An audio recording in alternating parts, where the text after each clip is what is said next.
Let's go ahead and get started, everyone. All right, everybody ready? Yep. So I'm testing out a new PA here. This is something I picked up and plan on using at the state fair. Because if we're going to be doing presentations at the state fair, it'd be nice if people could hear us. So I wanted to try it out in a room full of people here to see how it works before I get to the fair, and I'm trying to fiddle with it there. So I do have 2 of these wireless mics. So in the future too, if we have someone who wants to come up and do a presentation, and they're a little more soft-spoken, we can use that as well. It's nice having that wireless mic rather than trying to use the one that we have here, the wireless handheld mic. Okay. Yeah, it works pretty good. Yeah, it does. It's pretty cheap. All right. All right, so let's go ahead and call the meeting to order. I'm going to turn this down just a little bit. So I'm squeaking here. Okay. So we have any new members or visitors here today? Everyone, a lot of familiar faces here, so okay, looks good. All right, so club dues are due today. So if you'd like to pay for your dues, see Tom over there, our treasurer. Tom, raise your hand there. Okay. And did you tell them there's a $25 penalty if they don't pay? I did not. So save yourself $25, pay today.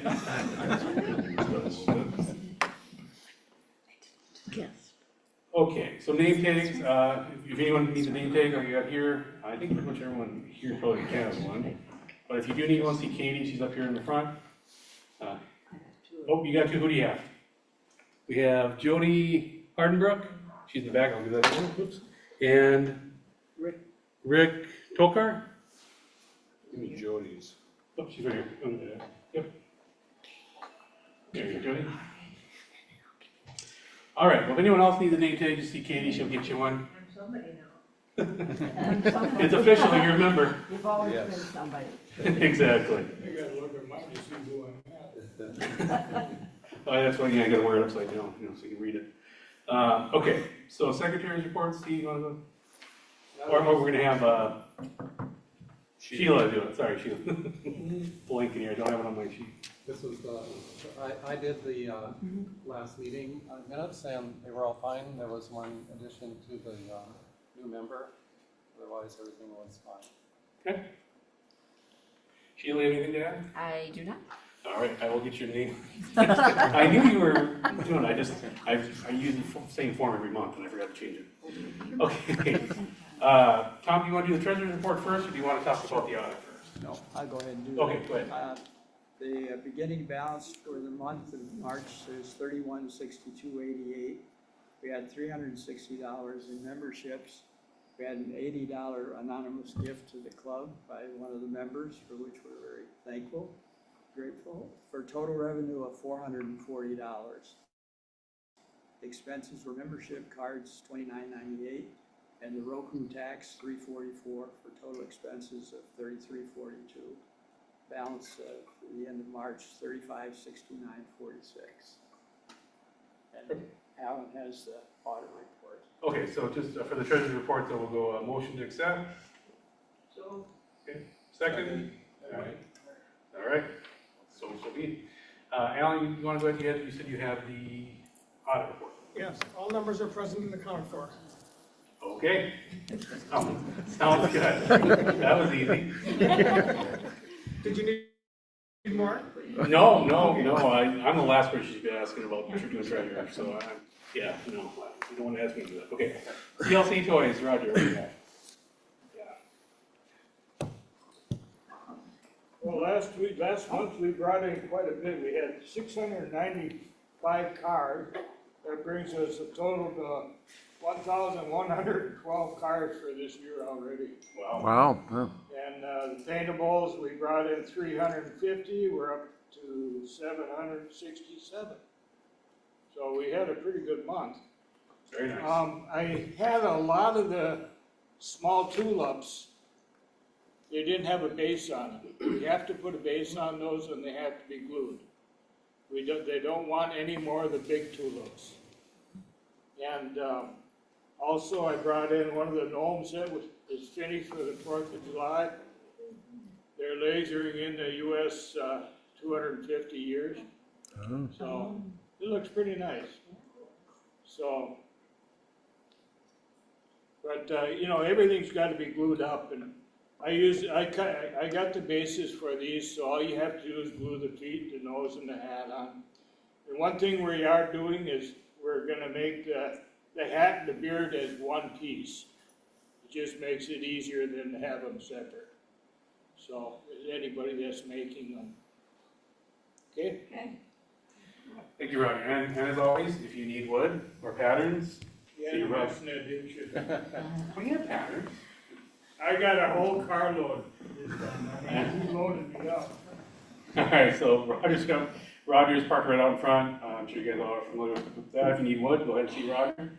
He will be glad to hook you up, and I think he wants to leave with an empty car if you can. Yeah. Okay. So Carl has some information about Steve Good. I'll let you go ahead and take care of it.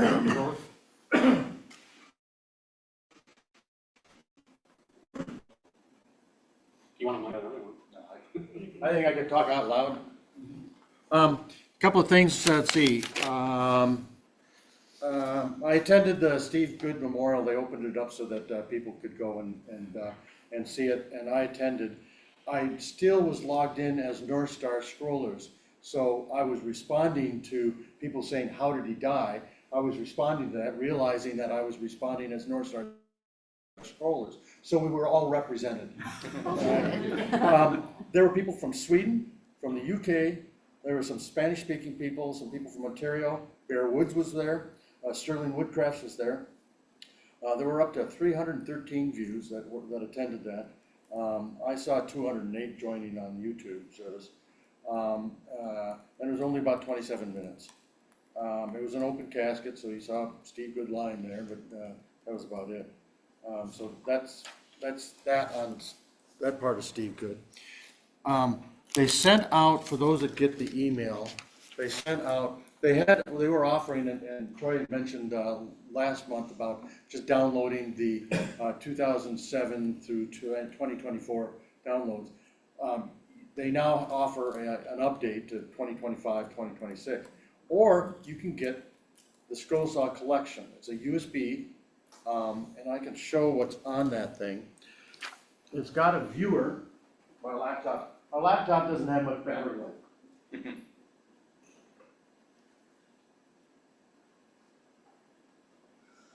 So, this is the viewer. So you can scroll through this thing. It's got all the patterns on here.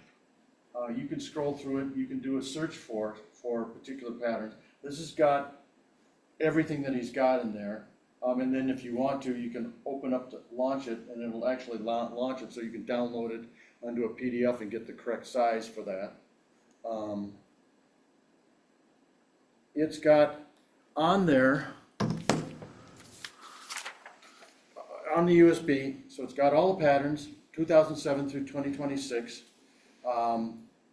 There's a pattern viewer, as I was mentioning. There's his workshop tutorials, Scroll Saw workshop YouTube videos. There are 9 of those. There's a bunch of videos, pattern cutting, product reviews, trade show videos, Coral Draw, and more. There's 448 videos on that thing. That's why you want to get it on a USB.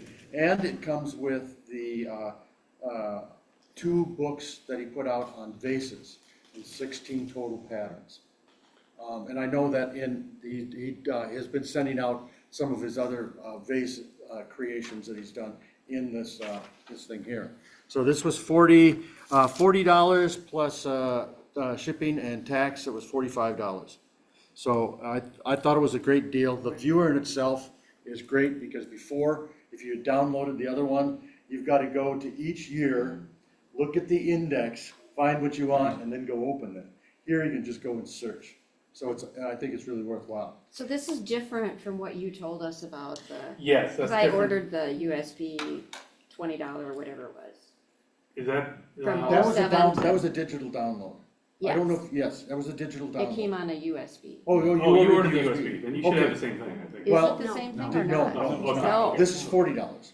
Ah, okay. So this is different because they're adding much more. You know, they're adding his vase books, his all the videos and all that stuff. this is just I'm sure they're doing this just as anticipating the fact that eventually that site's gonna go down. They're not gonna support that anymore. So if you're interested, you could do that. I also wanted to get, because as I was looking at some of the patterns, I came across one of his videos on jigsaw puzzles. He's got a book. I tried to order the book and it went to a page that was bad. I messaged them, emailed them back, and I said, you know, it didn't work. You might want to check that. And they said, well, it's been down a long time, but they sent me that. So if somebody needed a jigsaw puzzle patterns, there's a whole bunch of them, from anywhere from 5x5, 4x6 to 8x10, and of different sizes. So you can get them like an 8x10. You can get like, I think 4 or 5 pieces or 6 pieces, and then you can up to like 200 pieces. So they're really nice. And he's got instructions on how to go ahead and use this to make a picture and and do all that stuff. So that's what I have on Steve Good there. Thank you. Yeah. All right, thanks, Carl. Yeah, so like I said, they updated that after last week when we talked about, after last month when we talked about about what is the download and the USB that he had previously. This is why I wanted to test it out. I wasn't sure if this was gonna work. Okay. Well, that's Hold on a weird. second, because we're trying to hang down a little bit.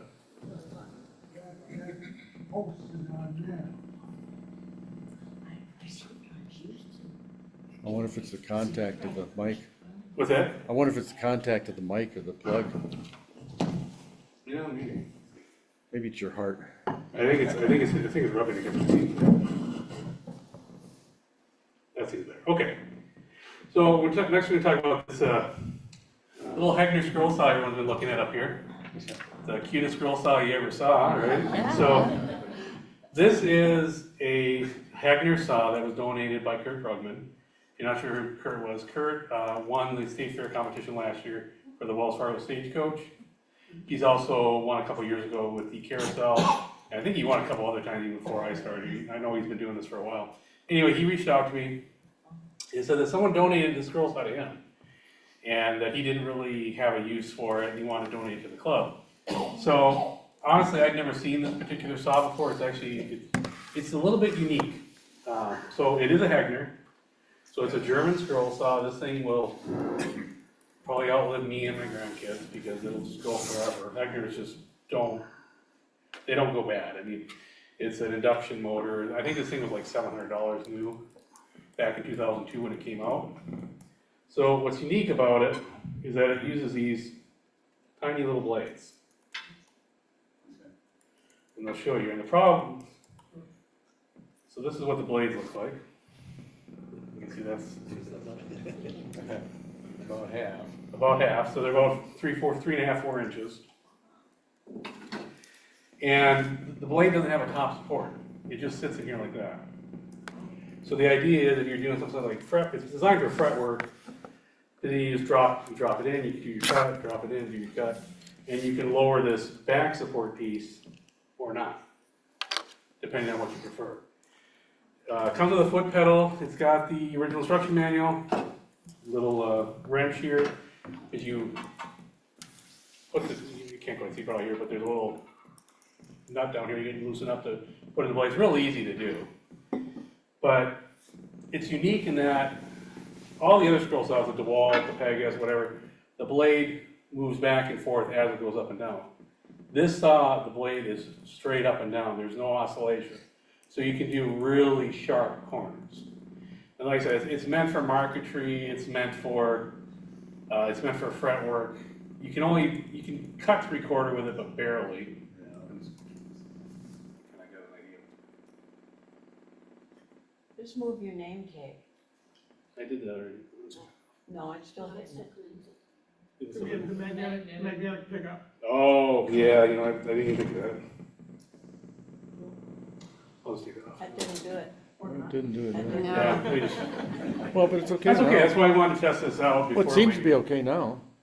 it's still- Nope. No. Still doing it. That's good though, that tells me, because I just want to have an idea how it's gonna work before I do arrive at the state fair and then it doesn't work. But Does the arm Move. No. This is the only thing that moves. No, You she can, wanted to know left or You right. can't do any. there's no No angles. angle. It only does 90 degree. That's the other thing that's unique about it. So it's like I said, it's unique. It's a unique little saw. I used it. It actually works really good. You can do some really cool stuff with it. If you do fret work or you do anything really small, really intricate, you can't use a spiral. The smallest blade you can go down to is a 3, which is still pretty darn small. Especially because there's no oscillation, you get really tight corners with a 3. And when you run out of these blades that you can't get anymore, all you have to do is take a regular scroll saw blade and snip it off. That's all it is. You just can't use a reverse blade. It's got to be a regular blade. So it's a unique saw. I used it. I mean, it's perfectly fine, but I currently have 6 saws. So I don't need a 7th. And Kurt donated to the club, not to me. So I wanted to see if anyone's interested. What I'm going to do, we'll find out who's interested. Let me know, and then take it home, try it. If you end up not liking it, doesn't work with you, that's fine. I want you to bring it back, and I'll give it to someone else. So feel free. Don't feel like, oh, I'm going to take it, and I'm stuck with this thing now. It's like, hey, it's yours now, man. You know, I don't want it. So don't feel like that at all, because if it, you may try it, you may love it. I tried it, it was okay, but I've already got saw to do what I needed to do. I don't need this saw. But if you really want to do fret work, and you're going to do a lot of thin fret work, this is your saw. It's a really, it's not light by any means with its Wagner, but it's a lot lighter than a regular scroll saw. It's a lot smaller. So, yeah. How deep is the throat? You can cut up to about 7/8 of an inch. Oh, the throat here? Oh, I think 18 inches. Really? Yeah. Is it single speed or? Single speed, yeah, I can pull it up. Plug her in and we'll give her a go. All the outlets are used.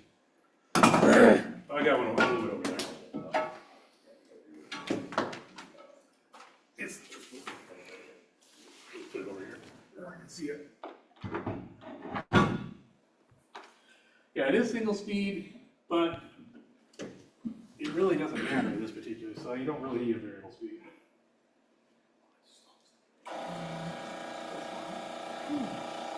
You can talk about no vibration. This thing doesn't vibrate at all. Quiet. Yeah, it's very quiet. I don't have a demo piece of wood. I could probably demo it, cut it. But Good car. Good car. I wonder if that would be a good one to bring to the state fair. Yeah. Yeah, to demo it. I mean, you could set it on the counter and you could. you could. The problem is, I don't really want to do that because it's not available. This is such a weird saw. I bet you, there's a few of these out there, but this is the first one I've seen. Yeah. I'd much rather bring a regular saw to the fair so I can say, hey, this is one you can go and buy. Yeah. This is kind of, it's an oddity. It's basically a curiosity. So, but it's actually, I don't know, it's kind of cool. So, it's a beautifully built saw. It's Wagner. So, anyone's interested, let me know. We'll find a home for it, at least temporarily. And whoever does, if we end up with a bunch of people want it, we'll download it. Raffle it off. And like I said, whoever does get it, if someone does take it, use it. Don't just put it in your shop in a drawer in a cupboard and forget about it for 20 years, and your kids are bringing it back to me. Use it. If you like it, keep it. Great. If you don't, please bring it back. I'll find someone else who can use it. But there's nothing wrong with it. It's a good saw. It's an interesting little piece. Comes with a foot pedal as well, if you would like the foot pedal for it. I even have the original instruction manual, which is unusual. Yeah. It's not very good, but it's an instruction manual. And then there's holders with a bunch of little blades in it. So just talk to me if you're interested in that. Okay, we're gonna do the sheet. All right, so yeah, and like Kurt's not here, but if Kurt, if you haven't been watching, thank you very much. It's I think we'll find someone. I mean, this is the place to find someone to use that saw. I mean, if one of us can't use it, I don't know who could. Yeah. So, all right. Might be a good one for a child too to learn on. Yeah, it would not be a bad one to learn on because it's a little less finicky than a regular scroll saw. Because you look at there's literally you put a blade in, that's it. You don't tension it, Set you it. don't yeah. set, you know, it's just literally stick a blade in and off you go. You just gotta make sure you don't push too hard, which you shouldn't be doing anyway. So, anyway, we'll move on from that. Okay.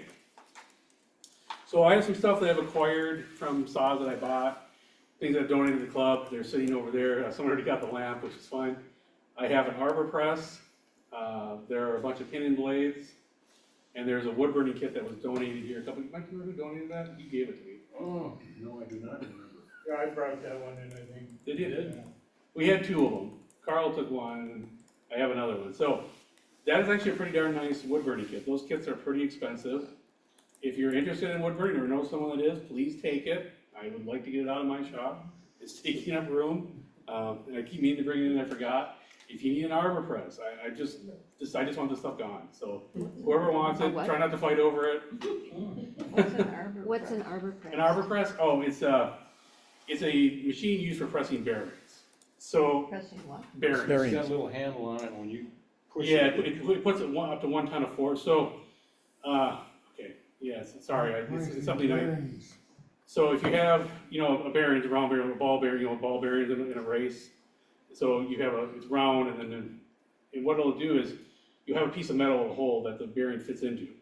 Well, what they do is they make that tolerance really tight, so that the bearing is almost the exact same size as the hole. You use force of the press forces that bearing into place, and friction holds it there. So on your, on your scroll saw, there's a bunch of bearings, no, not on this one, but on like a DeWalt or that, there's a bunch of small bearings here. So what I use an arbor press for is I push out the old bearings and push the new ones in, because they're replaceable. I got one when I purchased another saw. I already have that, pretty much that exact same arbor. I don't need a second one. So if you have it's kind of a specialized thing. If you have a use for an arbor press, you're pressing bearings or other things, there's one for free. They say they're about $70 new usually. So if you like it, please just take it. Otherwise, I'll take it home. Oh, there's also a bunch of pinion blades over there. I bought a saw last week. Came with a bunch of pinion blades. I don't have a pin and saw. If you have a pin and saw, please feel free to grab those. John brought some in too that he has left over. If you can use them, please take them because most of us don't use pin and saws. But if you do, there's nothing wrong with them. They're brand new. You can knock those pins out, can't you? You can if you want, if you really want to do that. The problem is the pin and blades tend to be a heavier gauge than what we typically use. Use the arbor press. Yeah. Problem with that is those pins are in there pretty damn tight and it bends the end of the blades. Yeah. No. It's not practical to be honest. You're better off just buying free. But if you have a pin and saw, take some and go for it. Yeah. Okay. Yeah, you can cut them off too, I guess, yeah. Probably might be long, might still be long enough, I'm not sure. I've never been that desperate. Okay, so I want to talk about State Fair. So State Fair, if you're going to enter something in the State Fair, the registration opens in May. It's usually around May 10th or so. You just need to go onto the website, click on Creative Activities, and I'll talk about this again next month. If you haven't registered, if you registered before like me, you'll get an email, and you can just go in and register. Otherwise, it's free to register. There are 3 main scroll saw categories. There's general scroll saw, which is anything made mostly with a scroll saw. So it doesn't have to be 100% made with a scroll saw, but mostly made with a scroll saw.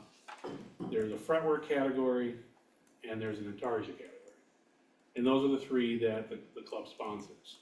So there's the first place ribbon for those, and then there's a ribbon, I think he looked at all 3. No, sorry, Tiffany's not here, and I don't think Don's here either.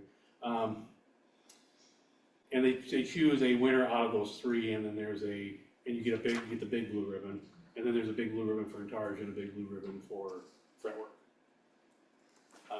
So I'll have a couple things in there this year. So come on, I'm tired of winning somebody else beat me this year. Who does the judging for those? What's that? Who does the judging? It's all handled by, oh yeah, thank you for mentioning that. We have nothing to do with the judging. We sponsor the ribbons, but that's it. We don't, so we can enter with no, no problem, because we're not doing the judging, and when you enter, you get a number, they don't see your name until after the ribbons are awarded. Every entrant has a number. So all they see is that it's a scroll, it was entered in the Intarsia category by a contestant number or whatever. And then they reveal, after they won, they reveal who the winner is. So it's all anonymous, and the State Fair does all the judging, we have nothing to do with it. We just sponsor the ribbons. And yeah, so I mean, if you win the big ribbons that we sponsor, you get a year's free membership, $35, and bragging rights. And bragging, You get a what? and bragging rights. Bragging rights. Bragging rights, yeah. Okay, okay. That's important. That's the most important stuff. No, not really. Oh, okay, and then, also, so we will be at the State Fair for one day. Anyone who's, I know many of you have been here before, you've been there, done the fair, so we don't know what day yet. Tiffany is working with the State Fair. She will let me know once we know what day we're gonna be there. It's typically the first Monday or Tuesday. That's what it's always been in the past. And, if you've been there in years before, last year we got a new booth, they redid the booth, we have a nice big booth in kind of the back there, it's much better than it was before, with a lot more room. We're talking about having two saws, I'm not 100% convinced if we're gonna do that yet, so the board will figure that out, because it's a lot of stuff to drag in there. But we talked to you about doing demonstrations. I wanna do at least a few demonstrations over the course of the day. I don't know how many we're gonna do, because if I can't get anyone else to do them, I don't wanna do 8 demonstrations. That'd just be, I'm gonna be there all day anyway, and I would not have a chance to get away from the booth if I had to do all 8 of them. So I'm thinking I'll do 2 in the morning, 2 in the afternoon, and if we get other people, whoever we can get to do a demonstration. And we just wanna do quick 10, 15-minute demos. We're gonna do it could be whatever you want, but we're thinking fretwork, Intarsia, Scroll Saw 101, which is one I'm gonna take for sure. It's just the basics of scroll sawing. What is a scroll saw? How do you, what can it do? How do you use it? Just kind of these are just gonna be quick, not getting into the weeds like I know I do. Keeping them fast. Because people are coming up and they're gonna be like, well, what's a scroll saw? All right, here. This is what a scroll is. Here's what you can do with it. Here's how the blades work. Just the kind of real basics of what you can do and how it is. And if we do fretwork or Intarsia, it's gonna, or 3D or compound cutting would be another one. We're going to show, here's what it is. Here's the finished product. Or here's how it starts. Here's the middle. Here's the finish. Give a quick demonstration of how it's done. Show some examples of what just give people things to talk about. Just because, people are going to the fair, they're not gonna want to sit there for an hour and talk. Some people will, but most people, a lot of people are interested, but they don't know what a scroll saw can do. So for give you an idea for the Scroll Saw 101, what I'm planning on doing is sitting down. I'll be demoing the camera system I'm planning on using next month, where we have a camera on the scroll saw with a screen, so they can see up close what we're doing, and say, hey, here's your scroll saw, here's what you can do with it. Show some examples, they see how you can lift it up, put the blade in, you can use those interior cuts. Can't do that with anything else, and here's some stuff you can do. Also, what's the difference between pinless and pin blades? Just some of the real basics. Anyone would like to volunteer to do a demo, please let me know. I'll help you write it. If you want to have like an outline of what we're going to do, I'll help. I'd be more than happy to help anyone who wants to do that, to get an idea of what we can do. I'll probably, once I get mine written up here, I'll probably be working with a couple people to try to fine tune it a little bit, so we don't sit there for an hour. But yeah, just let me know about that, and I'll bring that up again in the next meeting. And like I said, the sound system here, if we're going to be doing presentations at the fair, it's a large room with a lot of people, a lot of noise. Being able to project a little bit, I think would definitely help. So we'll probably have that there. It's just a wireless, because we're a little L mic here, we'll get that working a little better. But we'll have that there as well. And we may do the same thing at the Woodworking Expo, depending on how it goes at the fair. So speaking of the fair, if you are interested in volunteering, because we do need volunteers at the fair. If you volunteer, you get free admission. If you want to bring someone with you, you get a free ticket for them too.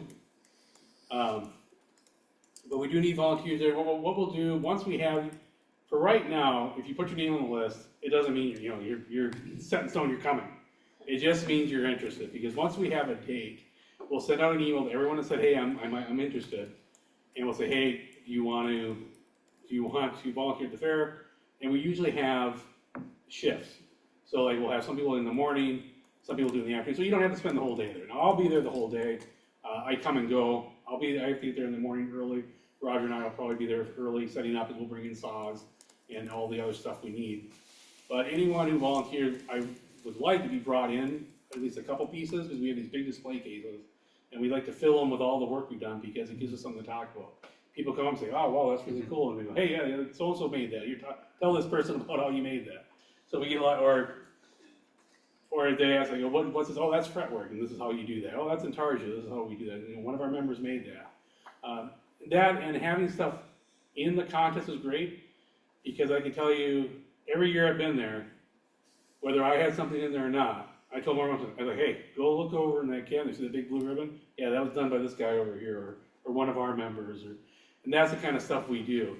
And it gets people excited. It really seems to, it's nice to be able to say, hey, look over in those cases and all those ribbons, that's stuff that's what we do. And you can do it too. So I'm gonna pass around the volunteer sign-up forms. Go ahead and put down your name and email address there. And once we have a date, which will probably be next month, I'll send out an email, or someone will send out an email, and we'll say, hey, here's the date. How many people are you bringing? What would you prefer, evening, afternoon, or afternoon, morning? We'll figure out all that stuff. So this is just, yeah, I'm possibly interested in doing the fair. You're not committed. You say, I can't do it on that date. No problem. No pressure. It's all very, very easy going here. I don't want to pressure anybody. All right. So we'll send that around. Yeah. 2 questions. Round numbers, how many entries are there in the Scroll Saw division? It varies year to year. Hundreds, 20s, 15? I mean, No, lower. Last year was what, about 10? oh wow. No, for well, it depends. Know their name. There were like 4 in Intarsia. Oh my. There were 2 in fretwork, and 2 in general scroll saw. Okay. And the next We also question, got a senior. And then, oh, sorry, thank you, Roger. There's also the seniors division. Sorry, I forget about that because obviously. are any of the entries that you're aware of not associated with the club? What's that? Are they anyone not in the club? Are they? That one? From outstate, like Duluth, they don't come to the club here, they're not a member, but they still bring things, or is it typically our members who are the entrants? Oh, the entrance can be anybody. Right, but typically, I mean, do you see? You see, okay, so, is Clinton here today? Clinton's not here. Okay, Clinton wins Intarsia every year. Okay. So I set it as my goal a few years to beat him, and I thought, it's gonna take me 20 years to beat him. He's good. But he wins pretty much every year, because he does beautiful stuff. But the way I got into the club, I entered in the state fair. I won, who was it, Don or Warren? I think Don called me. And said, hey, you won, we want you to come show your stuff at the club. And I went, all right. And then I showed up a few times, like, hey, you wanna be on the board? And now here I am. Anyway, but yeah, so I would say it's about half and half. Half are new people. Like last year we had, the guy that won fretwork was someone who hadn't been in the club before. I can't remember exactly who it was. I don't know if he's here today. If you are, raise your hand. Nope, there we go. I can't remember if it was Fred or Scroll, but I won the big blue ribbon. Did you have the cross? Yes. Yeah, thank you. See, it's hard. And I was not a member. Right, see, there you go. And then I got the member, I got the call, come down, and then See, there you go. Same story as me. Good. Troy, Yeah, the year before though, wasn't there quite a few more? there was, yeah. So in 2023, we had quite a few more people enter. I know Don was bringing in entries for all. I know he did that before. I can't speak for Don, and it's not really feasible for me to do that because I live so far away. He was helping everyone get registered and then bringing all their stuff in. Because you have to bring your stuff to the fair before the fair starts and then pick it up afterwards. So it's kind of a pain in the butt, but it's still fun because everyone can see your stuff. So in 2023, I ended up winning both the fretwork and general scroll saw in 2023 for the cherubs box and the German pyramid. But that year, there were quite a few other people that joined. And I don't, and I didn't join last year. I didn't do anything last year because I'm like, I'm gonna give everyone else a chance. And hey, we got some new people, that's great. But yeah, so if you're interested in doing that and you're not sure how to get entered, it's really easy. I can help you with it. It's super simple. Takes you a couple minutes, but it doesn't open up till May. It opens up in May and you can register up until I think 2 weeks before the fair. Something, it tells you when you log in. You have to register. And the thing is, once you register, it doesn't cost anything. So if something happens, you register, and for some reason you can't enter your project, it's not a big deal. You just don't enter it. They don't give you an answer or anything like that. It's not a problem. And there's no charge. Okay. So we got that going around. Okay. So 2 things we'll talk about the Northern Woods Exposition. That is the 23rd to the 26th at the Eden Prairie Center. I keep trying to make it down to this every year, and I have not, and I regret it every time, because last year there was some really amazing stuff. Don, I think you were there, right? You're not Don, sorry, Warren, you were there, right?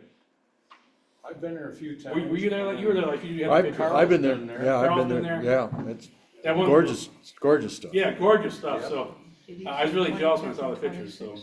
This is crazy stuff that you and I wouldn't think of. But Oh. it's very Really creative, Yeah. and it's free, and it's put on, what's that? The April 23rd 23rd through the 26th Yeah. at Eden Prairie Center. It's free, there's no charge, and it's some really beautiful stuff. Those guys do some amazing stuff. That is put on by the Minnesota Woodworkers Guild. Yeah. They're the same ones that do the Tool Expo in October. Yeah. Which sorry? Speaking of the Tool Expo, that is coming up in October, on October 17th. We will have a booth again. We'll be getting the volunteer list going this fall, probably in September. We'll talk about it because we've got, that's a little bit in the future. I just want to put it out to let everyone know that's going on. That one's a little more loose because it's free. It's at the fairgrounds. It's not ticketed. It's a lot easier to get in and out of that one than it is the fair.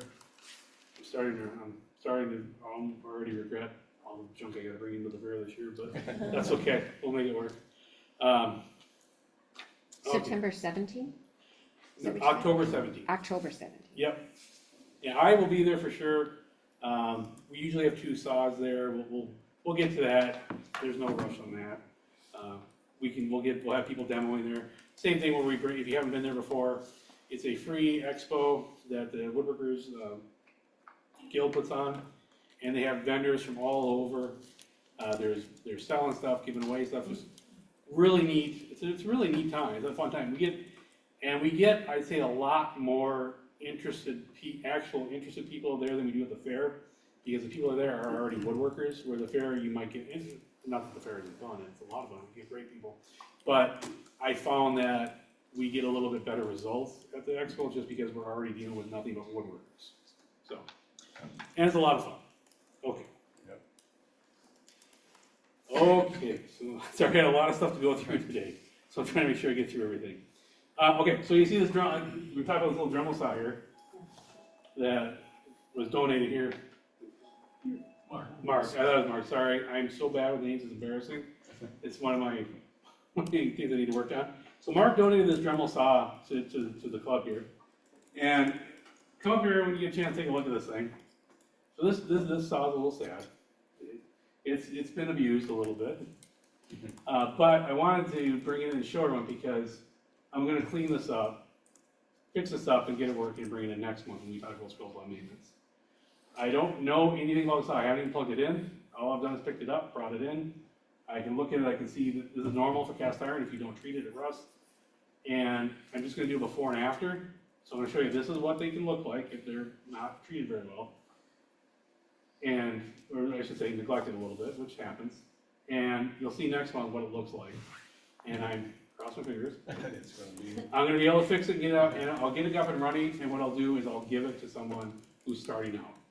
Because I don't know much about the saw, but if it works halfway decent, it might not be a bad saw for someone who's starting out. I don't know, I've read about them a little bit, I don't know much about these Dremels, but I think it should be okay. And then, you know, if Mark asked me if I wanted it, I said, yeah, it's free, why not?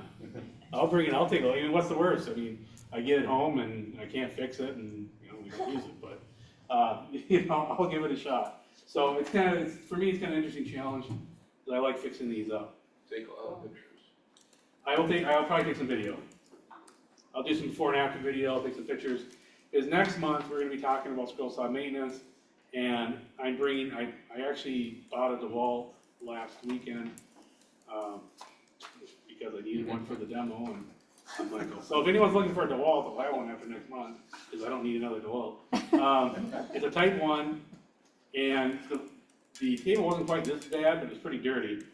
But I paid $200 for it, which is what I'll sell it for.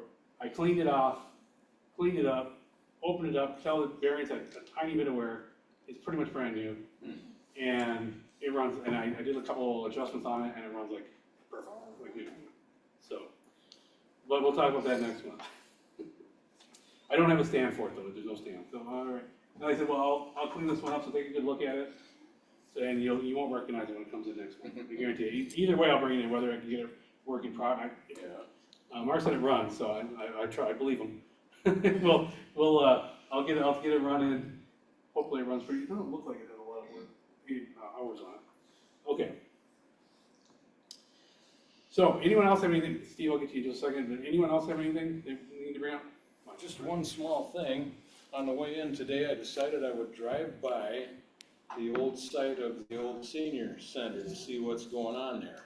And they've got, I'd say 3/4 of the side put up with the pre-stressed concrete. So if you have time after the meeting, go on over there and just drive around it a little bit, have a look at it. But they're coming pretty good.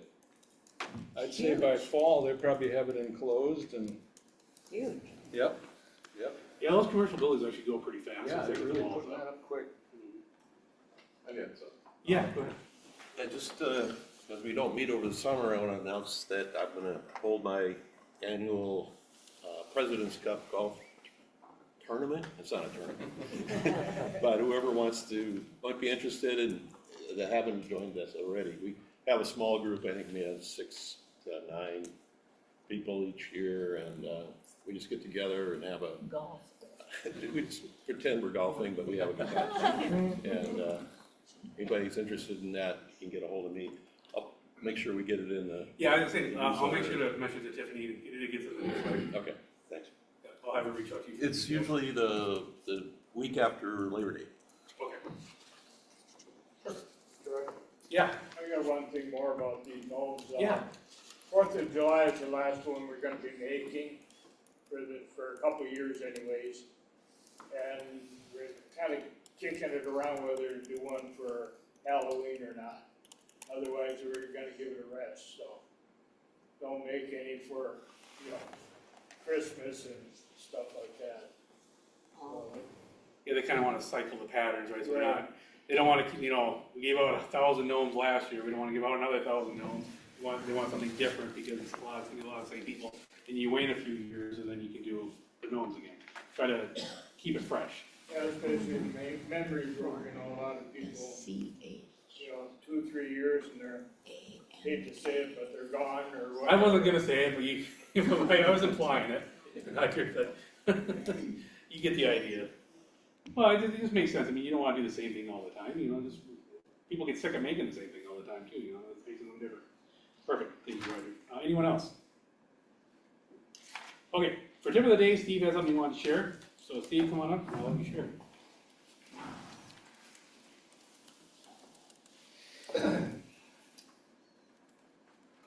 So I thought I'd share about making race cars, and I know a lot of you have made hundreds of these, so maybe one of you should be up here telling how to do them. But You're better. I've learned a few things in the 4 or 5 years I've done it. And specifically, I was really helped by Gary Geist, one of our former members, who sat down with me and explained everything, how he did it, and what he did, and why he did it. And before that, I was just sort of like, well, how do you do this? It's just nice to get ideas from other people. I know we do have some new members here that have been, and maybe we can all learn something from this. So, of course, Roger always gives us our free wood, and that's great. And I also scavenge my wood from the garbage that's right next to my car in my basement garage, is people throw away all their furniture. So I ended up using a lot of that. And last month when Roger gave me the cedar, it was only half size. And I thought, well, it's only about a foot long, I can only get 2 pieces of cars out of this. I thought, I think I can do something with that. So I'm just gonna go through the process of what I do. So you get wood that's about 3 inches wide, and usually what we get is 2 cedar boards that are ½ an inch, and a pine board that's 3/4. So the thickness of the car is usually about 1 3/4 inch thick when you're done. And so what I learned from Gary and what I really like to do is to make my 3 pieces of wood all the exact same length and width. And then I nail these together with a pin nailer and a brad nailer. And then so you get a piece like this, they're all together now. And this is a little different than the wood that Roger gives us, because this is what I found in the junk. But it is about 1 3/4 inch wide now, has 3 pieces, and I have it brad nailed together. And then it works well to use these patterns, templates, and you draw your cars on there, and you can go down one side and draw them that way, and then stagger them, so you can get 6 cars on this 22-inch piece of wood, and you have very little waste.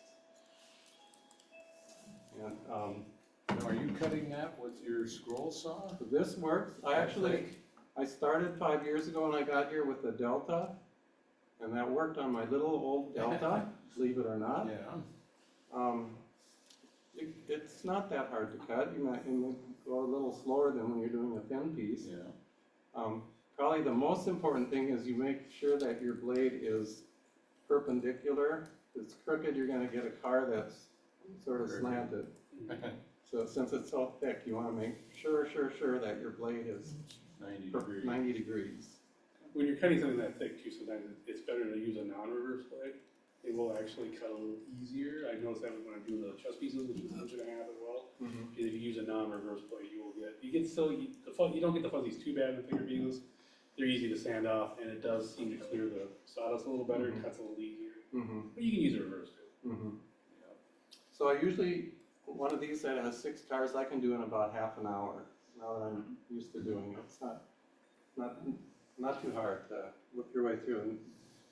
And then you have all the pieces for 6 cars. So then as I cut out each one, I put them all together in a rubber band so that I know that those 3 were cut together. Because if you want to have the same ones together because they match. If you mix up, from one part to the next, you cut it a little different. You can't always cut it the same. And so that's a good thing to do. Keep them together, get them all cut, and then before you glue, and I've forgotten this one time, or one side I forgot to cut out the 7. So make sure after you've cut these out, then you take the end piece off here, and you cut out that 7 on one on one side and one on the other. And when Gary gave me these patterns, his patterns always were labeled. One says driver and one says passenger. You want to make sure you get those on the right side, or else you'll have backwards 7s. So make sure you get those lined up right. And then you put them all together and glue them up. And I usually use just a tight bond glue, and find it helpful to use a silicone brush to brush it nice and smooth. And then you can glue it with little clamps like that until it dries. So then my challenge last month from Roger was, well, how am I going to get these little pieces of wood he gave me? I can get 2 cars on here, and 2 cars on here, but I can't get 6 cars. So I said, there's gotta be a way to join this piece of wood together to make a one piece. And so I went and purchased this blade, this router bit. It's called a finger joint router bit. And this is from Rockler. And it has to be used in a table-mounted router. You can't do this freehand.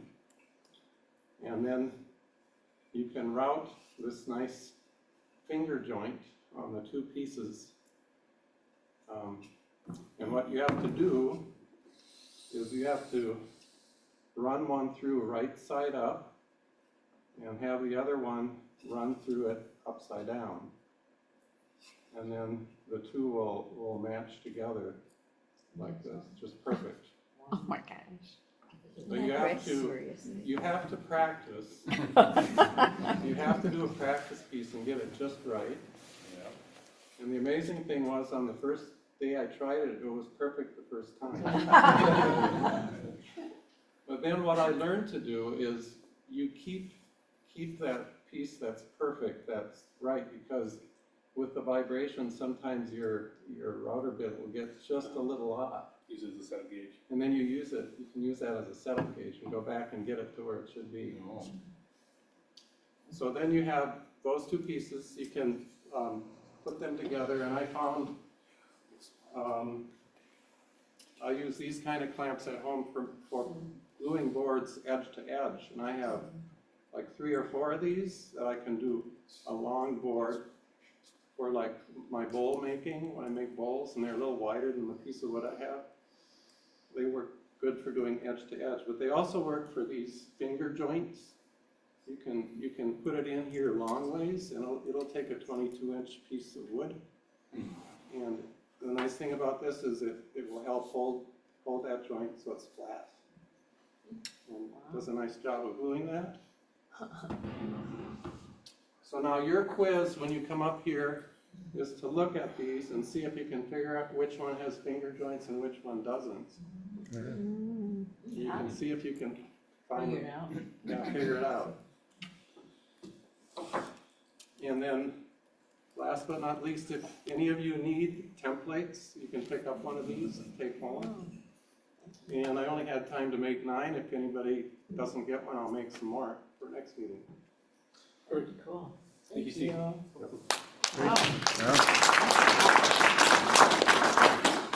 right. Carl, did you have something you want to go for today?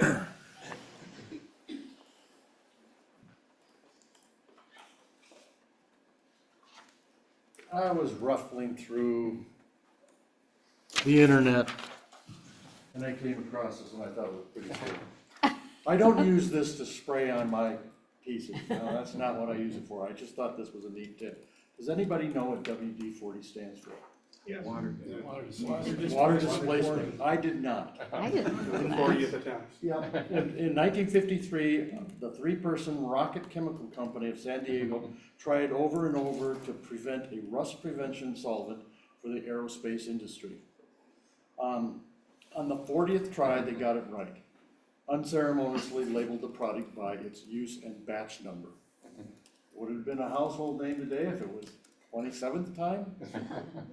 All right. It was initially used to protect the shells of missiles in the mid-50s. It worked so well to prevent rust and corrosion, the people in the aerospace industry started sneaking it home to use around the house. The Rocket Chemical Company put WD-40 into aerosol cans and hit the first stores in 1958. WD-40 is sold in 160 countries and used by millions of people every day. There's even a 63,000 member official WD-40 fan club. That would look slick on your resume, huh? Despite the huge success, the WD-40 formula is known only by a handful of people and is mixed by the corporate headquarters in San Diego by a single brewmaster. The weirdest use is the WD-40. The company singles out the bus driver in Asia who used WD-40 to remove a python that had coiled itself underneath the carriage of his bus. Or when police used WD-40 to remove a naked burglar trapped in an air conditioning vent. Despite the lube job, the burglar failed to give police the slip. Okay. Oh, remember, you only have two tools, WD-40 and duct tape, right? If it doesn't move, and it should, use WD-40. If it moves and it shouldn't, use duct tape. Very fun. All right. All right, anyone else have anything else they want to talk about? Roger, yeah. You know, when I've been in printing for That's years. great. And we actually printed out a book that was WD-40 and duct tape. And it's, just to go through there, it's kind of comical what people use the duct tape and WD-40 for. That was two separate books, yeah. It's kind of neat. Yeah, go ahead. I have a sample of some wood in that banana or that box back there. We're helping a lady move from a house to a retirement center, and her husband was a hoarder. So there's a lot of cutoffs, and I, like Roger, have a carload of wood that I'd like to get rid of today, so please stop by. Competition. Yeah, well, during the break, we'll have to get a couple choices. Yeah, so go get some free wood. It's Me personally- maple, oak, some walnut, All right. Oh, so it's a variety. I do not know how long it's been there. sure. But it's been a very long time. The husband's been passed away at years, and I know that pile's definitely older than that. Oh, it should be good and dry then. Yeah. Usually I don't want to take any wood home. Yeah. Yeah, I'm not supposed to bring any more slow scrolls out of home, but you know, look here. Okay, did anyone else have anything, just in case? Okay, with that, let's go ahead and do show and tell. I know we had a lot to cover today, so it's good though. I'm glad everyone's here. So whoever wants to go first for show and tell? No. All right, this is a Steve Good pattern. I wanted to make a horse, and I thought, well, that's kind of cute. For you. And it came on 2 sheets of paper. It wasn't one pattern. And the problem I had with it was I had both pieces of that I downloaded. It's on my computer, and every time I tried to join them together, it was too big here, too small there, and I couldn't join that. And when I'd get that to join, then the bottom wouldn't square away. So after a whole bunch of dinking around, I don't know how I ever got it, but I finally drew, I think, straight across there, because that wasn't as bad. Once this was joined, you were okay. So it really wasn't bad. And then he had a sort of a key-shaped piece that was going to go down into this base, and I didn't like that. I thought that wouldn't look good. And so I put 3 dowels in here to hold it. So that worked out a little better. All right?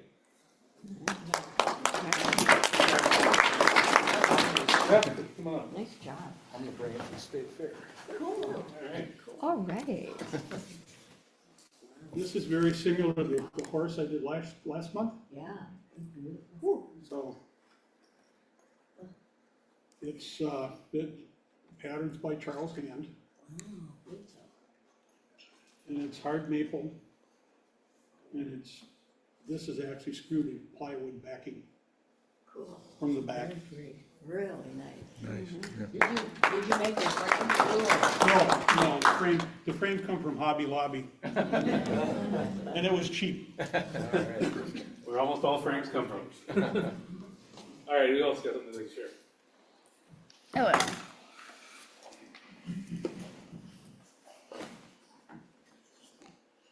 All right, Katie, I agree, I would show things, even though. So this is the season, I guess, of my nephew's children with First Communion. So these are Steve Good patterns. So this was from the Restore Maple kitchen cabinet kind of little pieces. They're just very small pieces. They're like 25 cents each. Okay. And so this was the Danish oil, dipping the Danish oil piece. So that's for my nephew's kid, one of them. And then this is also Steve Good pattern for first confirmation. Very nice. Nice. So So stay in the back, it's 3 pieces, and then this is actually one of our pieces of wood from our land that we have, which is probably, I'm not sure, what do you think it is, Steve? Ash. Ash, okay. And then aspen, and wanted to keep that light. So, lovely. You're coming right along. You're doing great. Ready? Okay. No, great job. You're really coming along nicely. Beautiful.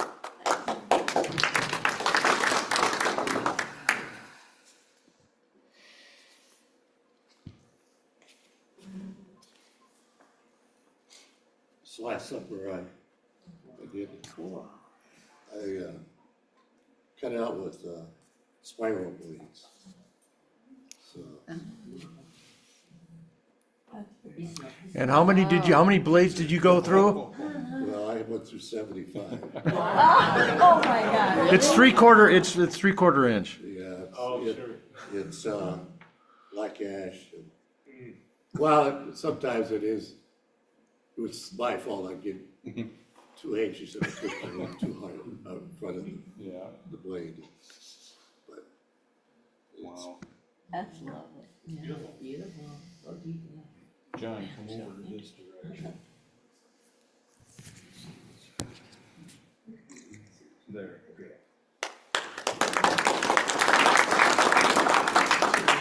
We got more. well, I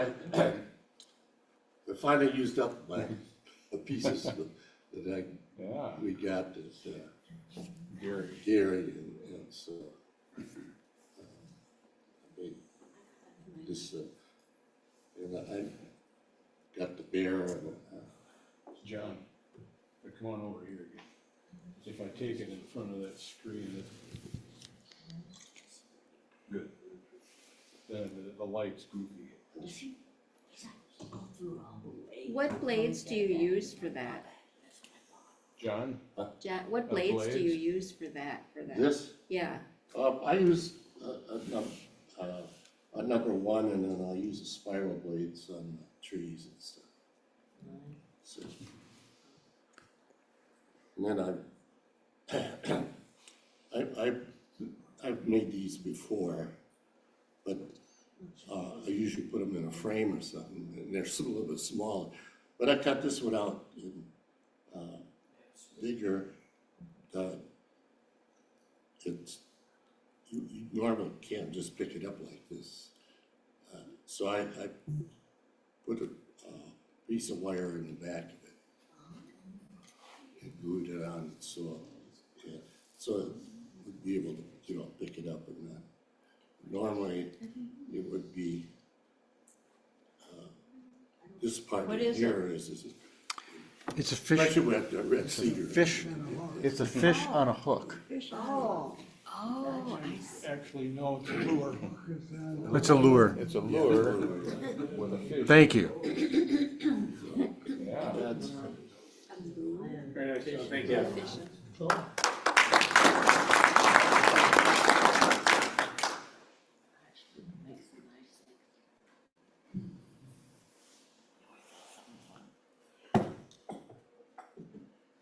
Well, I don't do much fret work, but I just tried to do a little bit, so I just made a small clock. I know everybody else does big clocks, but I thought I'd do a small one, so a small way of doing it.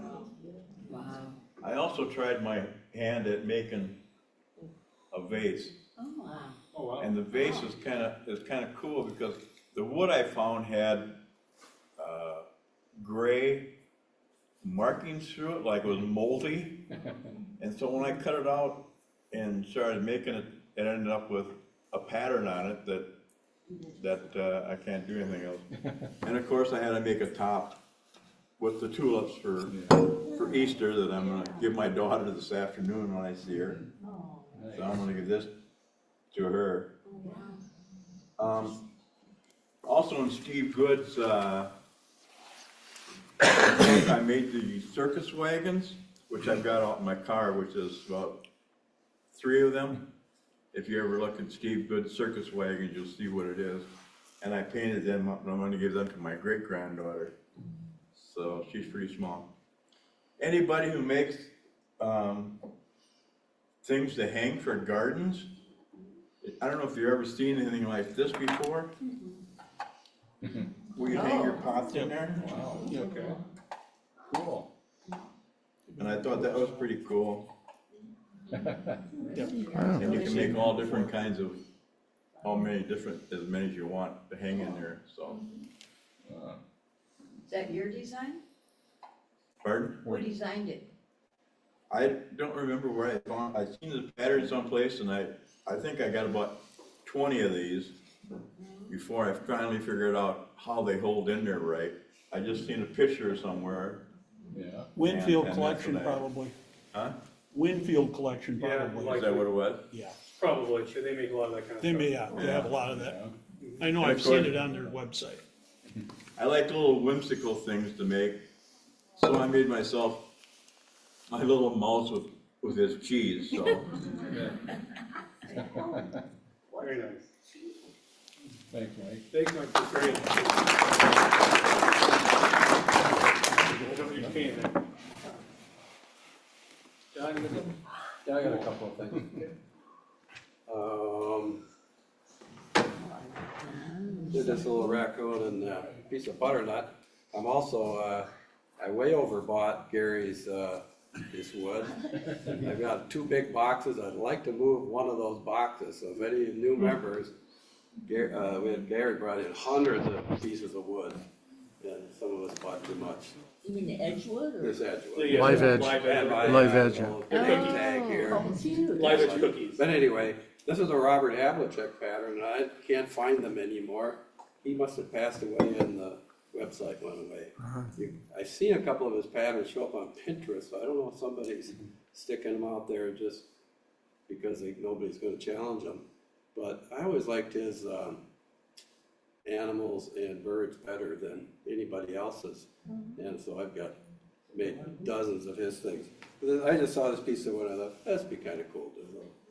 He had one I made several of these and sold them, but where you just cut out this back piece and then burn the edges, but, so this butternut actually worked okay. Pretty simple little project. Trying to think of what wood it was. Oh, this is a piece of black lambda I used for the raccoon. I saw it rocked, so. Anyway, pretty simple project. And if you need any of this wood, give me a call. Trying to move it. Did you put a backing on that? I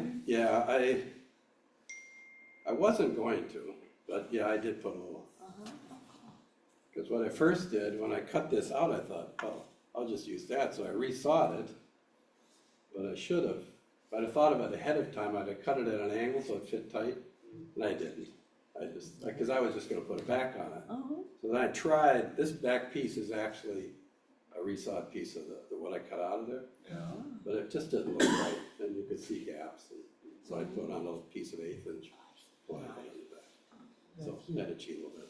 So anyway, if anybody runs across, it needs a Robert Havlicek pattern, I think I could probably give you, because I don't think they sell them anymore. I don't think they're available. He actually had some books, and I think he was Intarsia editor for one of the magazines through the 90s. And matter of fact, this pattern is dated 1990, so. Yeah, unfortunately, a lot of times when those pattern makers pass, the pattern just disappears. In 1990 is like only 2 or 3 years after it all started with Judy's book, so he was early adapter. But this, I actually used walnut, and he would, you'd cut it out of one piece of like aspirin and then stain it. So, another way to do it. I sent project I did that I can't take off the wall and bring, so if you can start with the book. I sent Carl some pictures. Anyway, there's an outfit called Wooden Gear Clocks. They used to be at the Scroll Saw shows back 20 years ago. I bought a pattern. He sells just kind of, you can buy just the pattern, you can buy just the pattern and some wood, you can buy a pattern and wood with the gears cut out, you can he sells it in many different, so I bought a pattern and the wood 20 years ago, and one day, a year ago, I thought, I'm gonna finally do this. So I called him, he said, well, we changed that pattern, and we don't use plywood anymore. Back then, it was all quarters plywood. And so, well, I'm not gonna spend hours of doing this if it's not gonna come out. So I bought a new pattern. So I bought this one, the Legacy clock. And I bought it with the pattern, and there's some hardware. The only hardware is some screws and some few nylon bushings in there. And then I bought the MDF. That's what they suggest, and I thought if I use regular wood, I'm sure it's gonna warp different, you know, and it's not gonna run right. So anyway, can we do another picture? So that's kind of what the inside looks like. It's all, well, this is the book. It's very complete on how to put together that. The patterns are pretty good.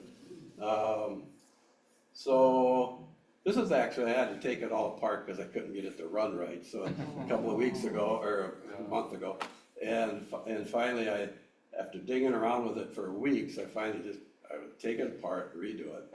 And this is kind of neat. This is the minute, or the seconds. There's 60 teeth on that one, and that rocks back and forth and makes it run, and then all these other gears.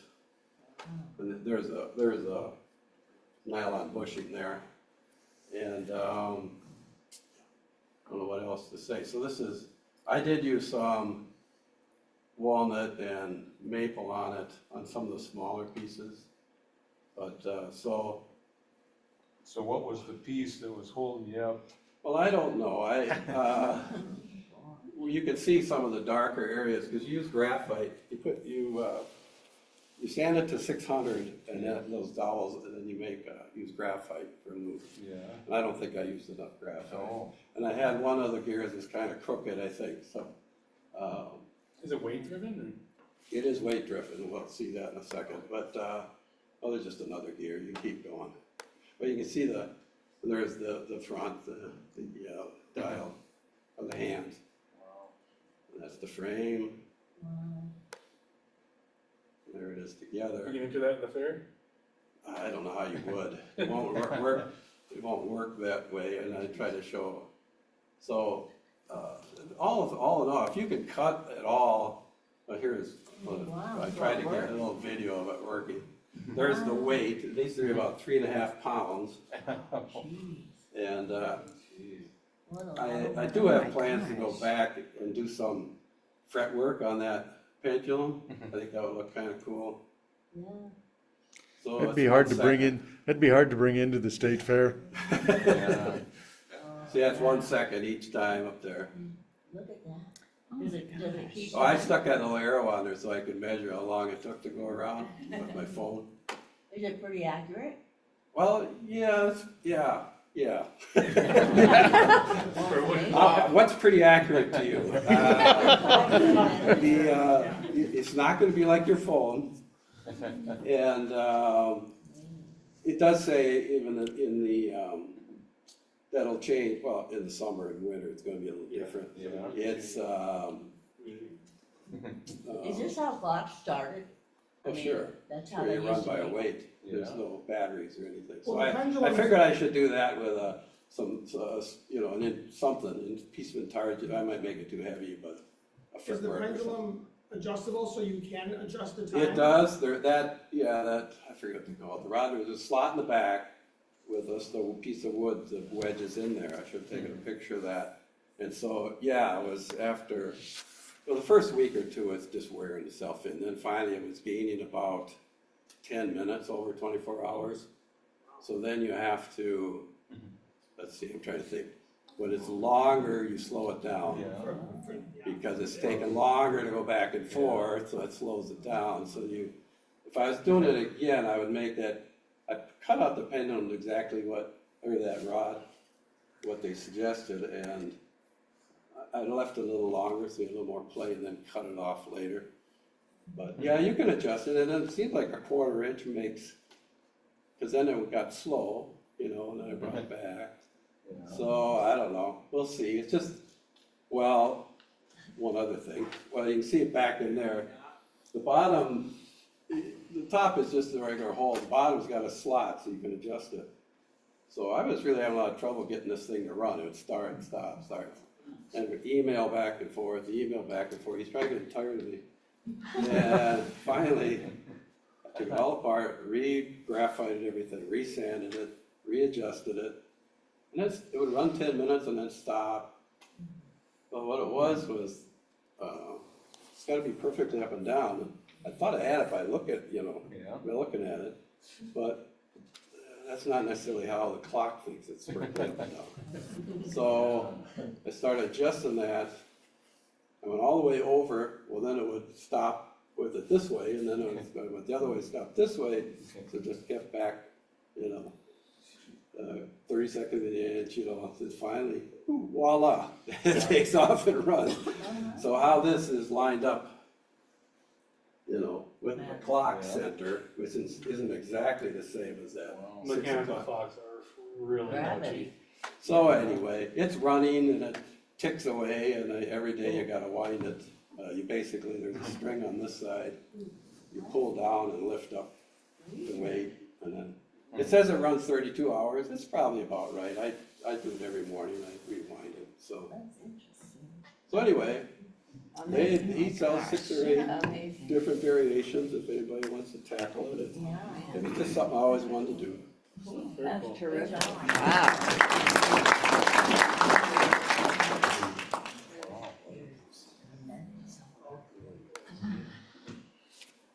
We're back to amateur hour here.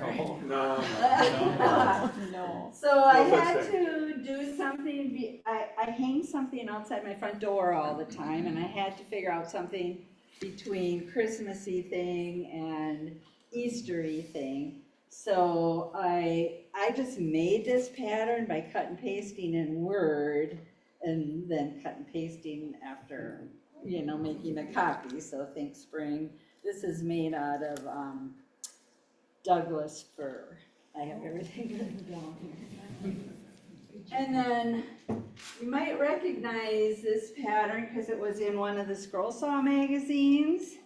And I just got this, so in the magazine it didn't have the cookie, but I bought this cookie at a flea market, and I think it's some kind of pine. Cut really nice, but because it was on this thing and I didn't want to put it on a backward because I'm hanging it on my wall, I actually put the palm tree in there myself. So I just, kind of, again, used Word to kind of get a pattern of a palm tree and stick it on there.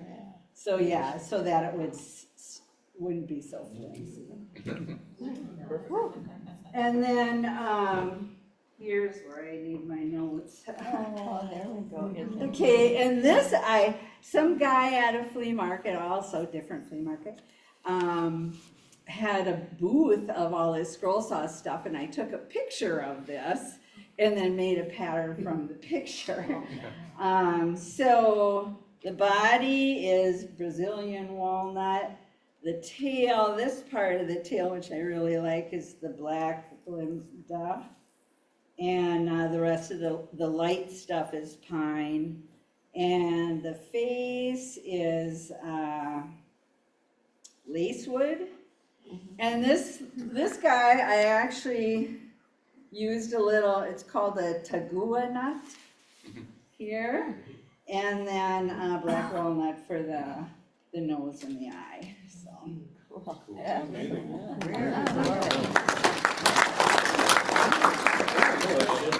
You bring those over here, take a picture in front of this Steve, you have a place you want to talk about? screen. So it makes funny things on me. No, you're fine. You're fine. Well, I appreciate that. One at a time here. Okay. Well, we can do 2. Okay, now we'll do the spring one. Ready? Okay. All right. Perfect. Sorry.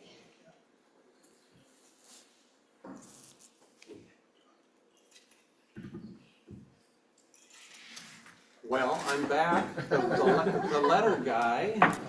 Remember me, I like to make things out of paper. Oh, And Yeah. I take my paper and put it between two pieces of an 1/8" plywood. And this is one of the old ones I did. Well, this month, I was in fortune of finding wood that's only 1 millimeter thick. Oh my gosh. I measured it this morning. It comes from Woodchuck, and this was a notebook that our apartment building was throwing out because we changed owners of our apartment. So I got lots of little 1 millimeter thick pieces of wood. Can you tell what kind it is? It looks like mahogany. Mahogany. So I thought, well, this would make a great card. Yeah. Yeah. And you know, this week I was reading an article that was called "The Case for Handwritten Letters." Did you know that handwritten letters are good for your mental health? So it's good to keep writing people letters, even though you think you just want to text or type an email, but people love to get letters. So after my trip to Pennsylvania, I think, I'm going to make some letters, and I'm going to make it with this these pieces of wood I got. So I took them and took a bunch and put them between the 1/8" plywood, and I found this pattern. And this is actually one of Sheila Landry. This would have been for a napkin holder, but I'm not very original and can't do my own artwork, so I used her artwork and made this little card, and just wrote some thank yous to people we visited out in Pennsylvania. That's cool. Yeah, that's true. And then this is another tiny little thing. It's a votive candle holder, so you can put your little candle in there, and that also comes from Sheila Landry Designs. She has a nice website and does have free plans about once a month, so you can get some from her. Anyway, that's what I made this month. Thank you. Did we miss anybody? Anyone else have anything? Okay, that's it.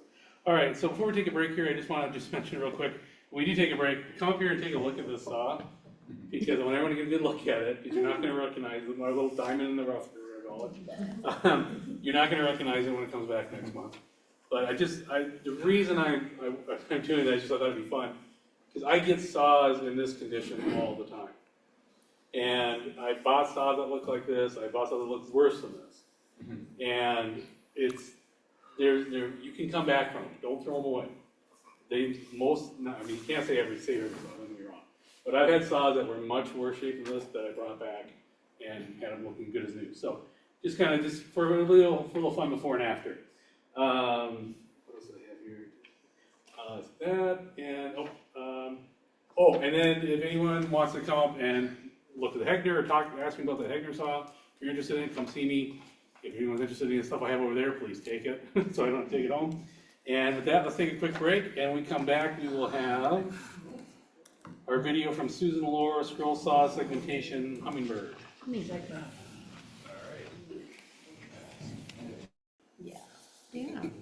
I really did. All right, so She did that pretty fast. She did that really fast. Well, that's an interesting method, using the different colored ones, stacking them and then switching them around.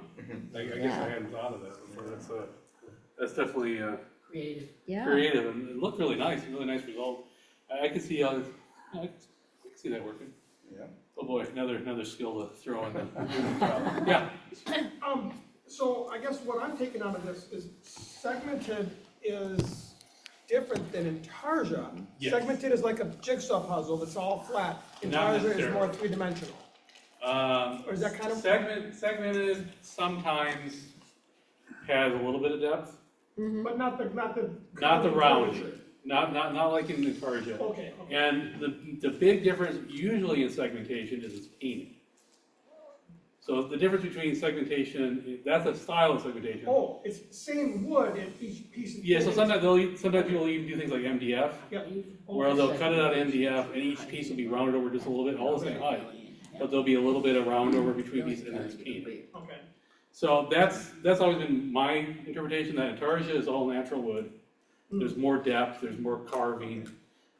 Segmentation is like basic intarsia. There's not all the detail of the carving. Sure. It's more all one wood. It can be all cut from one piece and then just shaped a little bit. And you're not rotating the pattern to get a grain match out of the. Right, pieces. because the That's grain your doesn't, concept. right. Okay, With segmentation, like I said, you can do it on MDF, is you're just painting it. right. So, and there's different types of segmentation. With her segmentation, she's basically doing flat intarsia, where it's just fit together like a jigsaw puzzle. Where normally intarsia, you've got that depth and the different heights and stuff like that. Yeah, it's just another different style. Yeah. Okay, so did anyone else have anything they wanted to add? Oh, I see an empty table, that's so good. That means there's more room in my shop.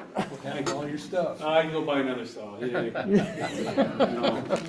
I've been, well, I get told every time I buy a new saw, really? Another one? Another one? So, anyway, I did want to say, everyone, for show and tell, that I love everything you guys bring in. I don't ever want anyone to feel like, oh, my stuff's not good enough, I shouldn't bring it in. Your stuff is good enough. I love seeing everyone's stuff, because there are things that people bring in here that I would never have thought of doing. And people that create your own patterns, I don't know how you do it. I can follow a pattern all day, but ask me to make a pattern and I can't. I'm not artistic.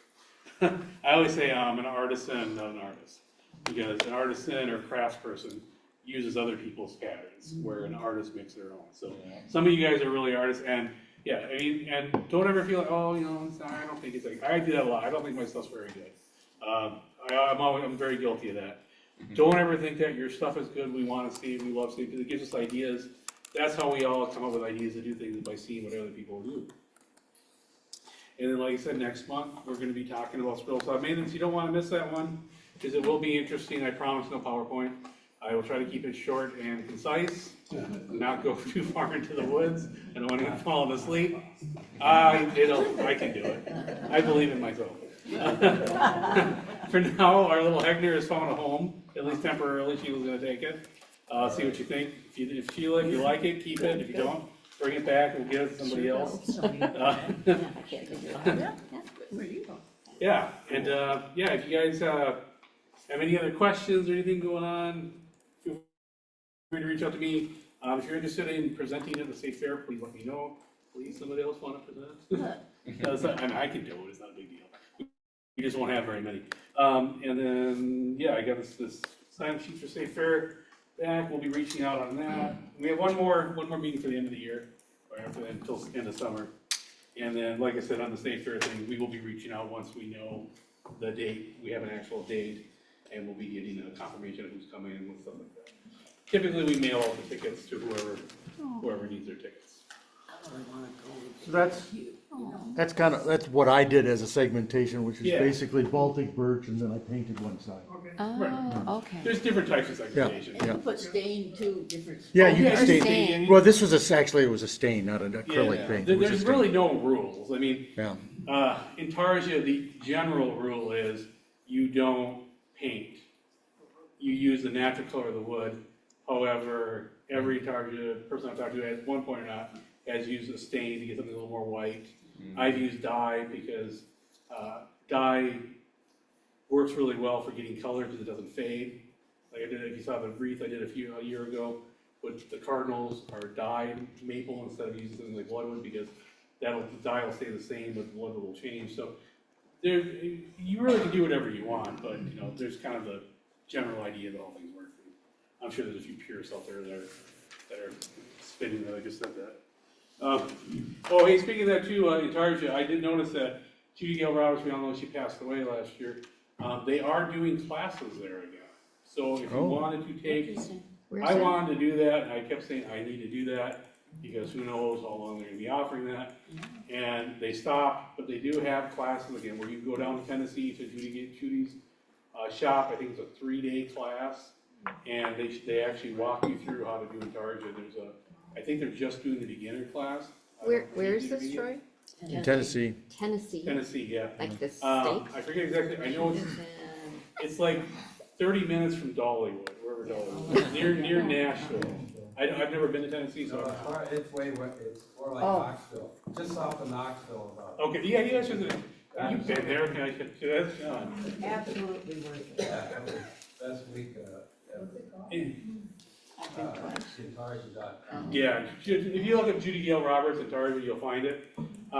Yeah, you got the class information up there. Yeah. I think the next one's in October. Yeah, October 11th, Yeah, it looks 13th like the and spring class is 20th. already sold out. JGR. Oh, Well, go in Tarja.com, Intarja.com. Intarja.com. so yeah, John is taking you took her with the beginner class? Intermediate class, okay. And I took two of them.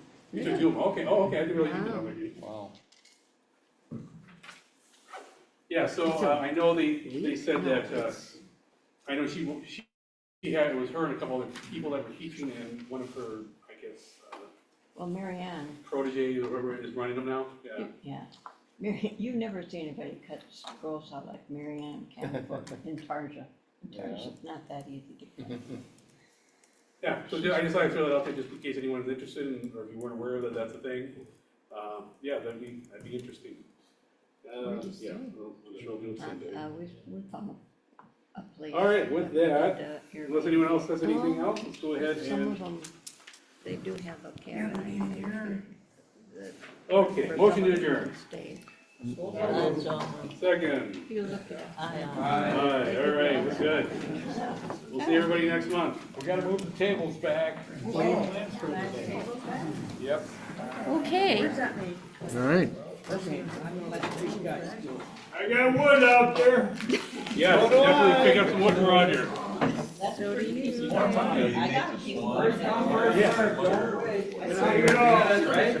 Bye, Mike. Okay. I would imagine, yeah. So you'll send me whatever. Yeah, it'll be, it'll probably be out there by Monday. No, I usually no, go home no. and, No hurry. download it. This is like a little